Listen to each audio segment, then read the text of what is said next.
വർഷം പഴക്കമുള്ള ഒരു പെട്ടിയാണിത്. തലമുറയായിട്ട് കൈമാറി വരുമെന്നൊക്കെ പറഞ്ഞില്ലേ, അതുപോലത്തെ ഒരു സാധനം. ഇതിന്റെ പെയിന്റ് ഒക്കെ പോയി ഇതങ്ങ് ഡള്ളായി പോയി. ഇതിനെ അങ്ങ് ഒരു സുന്ദര കുട്ടപ്പനാക്കി എടുക്കാം.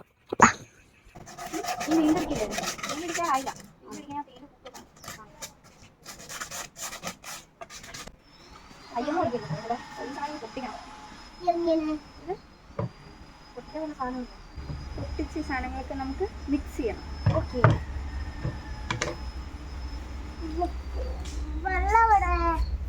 വെള്ളം എന്തിനാ?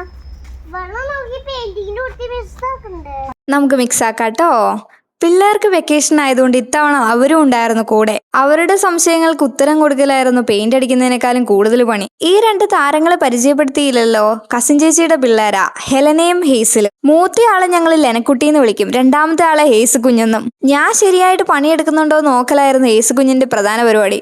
ആള് വരും, കുറെ സംശയം ചോദിക്കും, പിന്നെ ഒന്ന് സൂപ്പർവൈസ് ചെയ്തിട്ട് ആളങ്ങ് പോകും. പിന്നെ ഒരു 2 മിനിറ്റ് കഴിഞ്ഞിട്ടായിരിക്കും വരുന്നത്. വന്ന പാടെ എനിക്കും പെയിന്റ് ചെയ്യണമെന്ന് പറഞ്ഞ് കച്ചറ ഉണ്ടാക്കും. പിള്ളേരെന്തെങ്കിലും ആഗ്രഹം പറഞ്ഞാൽ നമ്മളെ കൊണ്ട് പറ്റുവാണെങ്കിൽ അത് സാധിച്ചു കൊടുക്കണം എന്നാണല്ലോ.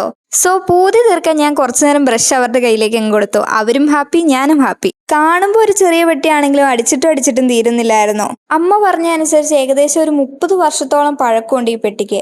അത് കാണാനും ഉണ്ടായിരുന്നു. ഫുള്ള് ചെതുക്ക് പിടിച്ചായിരുന്നു ഉണ്ടായിരുന്നത്, നിറച്ചും കുത്തപ്പൊടിയും.